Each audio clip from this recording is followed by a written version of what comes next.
Welcome teams, mentors, and students to This Is How We Robot. I'm Coach John Burnett, and in this episode, we're going to be making some Q-Branch recommendations for spending wisely to help make a season run smoothly. Before we begin, be sure to like and subscribe so you don't miss another episode. And then leave a comment below with your team name and number so we know who is tuning in. Second and third year teams, you may already have much of what we're going to be talking about today, but be sure to watch this video as there may be some tips you can pick up on that we find useful here at Q-Branch. Rookies, you do not know what is coming in January, but we want to help you be the most prepared you can be. So let's talk tools and materials, because this is how we robot.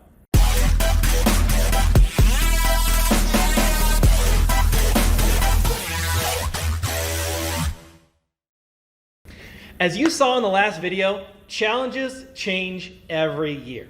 New game pieces, new tasks, new methods to score points, and that keeps this sport incredibly interesting. However, this wreaks havoc on planning and budgeting. A basketball team knows every season they're going to need basketballs, hoops, nets, and a court probably. You, however, have no idea. But there are some basic tools and supplies which we believe would lead to a successful season. Before anything else, as a rookie coach, you need to set up a line of communication with your organization. Here in Michigan, most teams are based out of high schools. Maybe you're a collective community organization, but in any case, you need to know how purchases will be handled. Is there a common credit card through which all purchases are made?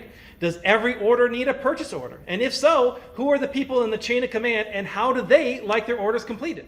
This seems tedious because it is, but we want to avoid a situation in the build season when the clock is ticking and we cannot purchase a specific motor, gearbox, or specialized piece of equipment because one person in the chain of command decided to take a 2-week vacation in the middle of January. Been there, done that. Is your organization tax exempt? If so, what's the paperwork to help show this to vendors such as First? And while you're at it, maybe you need to set up vendors before the season begins to help expedite that process. If we mention a company name here in the video, be sure to add that vendor to your organization's approved list before the season begins. Please keep in mind that new vendors come online every year and there are many more companies than those we mentioned in this video. These are just the common ones we use on Q-Branch, but your local area may have better suited vendors for you, so please check around before you buy. Next are the build site limitations and knowing your resources. Where will your team meet to build? What storage and facility use are you allotted? What are the time limitations, if any? What are the legal limits of being on site in this facility? For example, I'm not certified as a shop teacher, but we operate out of a high school metal fabrication room. Thereby, none of my students, even if they successfully pass a metal fabrication course, can use the heavy machinery. But I can as an adult and employee of the school district. Any of our mentors who want to push a button to make the machine work must first submit off-site video evidence of their competence with a similar machine. These are indeed tedious and not the fun part of coaching robotics, but certainly are need-to-know information to help make a build season run smoothly. With your purchasing processes in place, let's turn to the available resources and tools which are the most useful. Some teams find a sponsor who is able to take care of all machining for them, and that's great. However, we have the resources to machine a vast majority of our parts in-house, so here are the basic tools we believe teams need to have a successful season. Before any tools are recommended, we want to be sure that teams understand the significance of safety in First.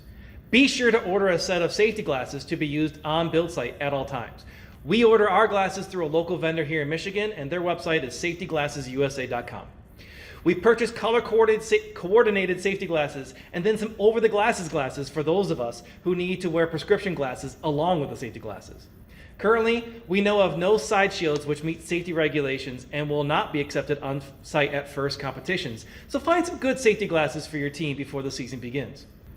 Now for the tools. First up is the horizontal or vertical bandsaws. FRC robots are not kits to be assembled from prefabricated parts. Teams will need to cut metal to length for their designs. The metal is often aluminum, so a little cutting fluid and a light-duty bandsaw should do the trick. The other two items we recommend are a drill press for precise drilling and then a belt sander to help smooth out the cuts from the bandsaw and keep everyone safe.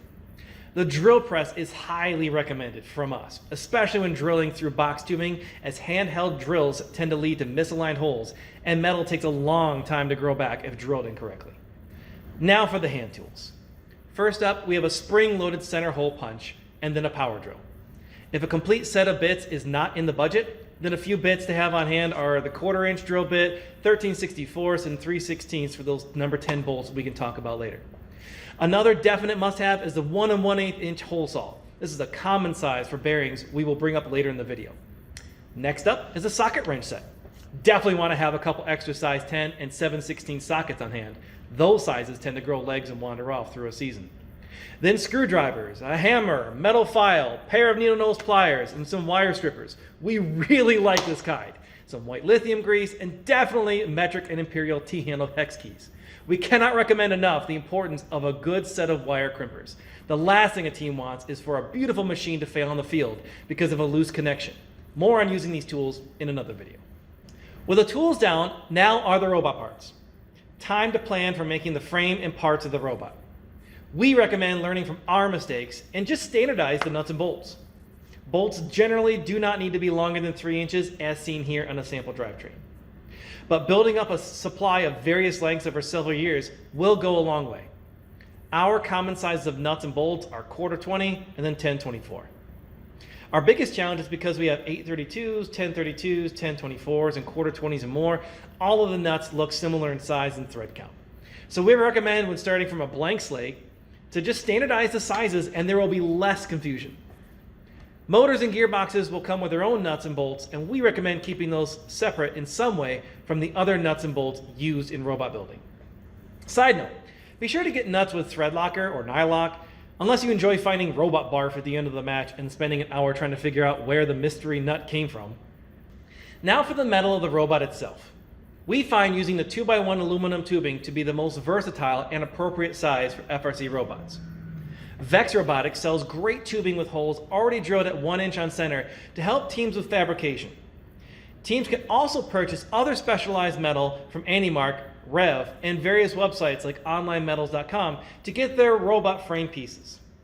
If interested, you can invest in some rivets and a rivet gun to use with the holes in the Vex box tubing. This pairs very well with our available line of gussets, but note that using rivets for any mechanism outside of the frame perimeter or drivetrain is not recommended by us. Those parts tend to get bumped and banged up and the rivets will bend and loosen over time. At this point in the marketplace for FRC parts, many suppliers have made equipment that is designed around the use of 2x1 tubing. That's not to say that the 1x1s or other pieces do not have their place or use, but 2x1 is our metal of choice to base most of the robot construction. Another big item is hex bar stock and the hex bearings. The most common size for hex shafts used by Q-Branch and many teams is the 1/2 inch or 500 hex. Instead of keyed shafts, we use this hexagonal bar to drive sprockets, gears, pulleys, wheels, and more. You will likely find yourself ordering dozens upon dozens of the 500 hex bearings from AndyMark, Rev, or any other vendor. Be sure to get the flanged ones. Many of the wheels also require 500 hex hubs. We recommend the metal version sold by Vex, as they can be seated inside the wheels with a little help from the 1 1/8-inch hole saw. This gives a flush and smooth look to the wheels on the robot. Finally, we recommend using number 25 link chain for most FRC applications. Teams will benefit from having the new chain breaker tools designed for FRC by either Rev or Vex, as shown here. To connect the chain together, teams need master links, which can be purchased from either vendor or also from a general supplier like McMaster Carr. Number 25 chain is lightweight and can stand up to 90 pounds of force before failing. Although belts and pulleys are seen many times on the robots, the belts come in preset sizes and cannot be changed after the manufacturer. So we recommend the use of chains to help fit custom designs and be machinable in-house and in the pits. Now for the drivetrain. We have never seen a robot do well and not move in an FRC game. Also, because of the evergreen nature of needing a drivetrain, many FRC teams have come up with various designs for drivetrains that experienced and well-resourced teams can explore. Rookies, we recommend just sticking with the kit provided on kickoff. This is the kit designed, manufactured, and supplied by AndyMark, a company out of Indiana which was founded by FRC mentors and meant to help elevate the level of gameplay. Many experienced teams choose to use this great kit to eliminate the design aspect of the drivetrain. With one less part of the robot to think about, teams are then free to devote that brain space and resources to other game-specific aspects of the robot design.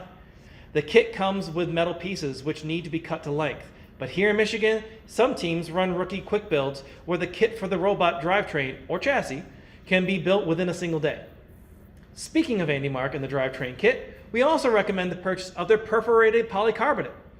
Some teams use expanded metal, others wood, but polycarbonate is a great material to use for housing and mounting electronics, which we will talk about in another video. This product from AndyMark comes with the holes pre-drilled to help teams with mounting their various electronics to drive the robot. Finally, motors and gearboxes. We will discuss these items more in depth in another video, but here are some basics and recommendations from us here at QBranch. Rookies, you will receive some sims, mini sims, bag motors with kickoff.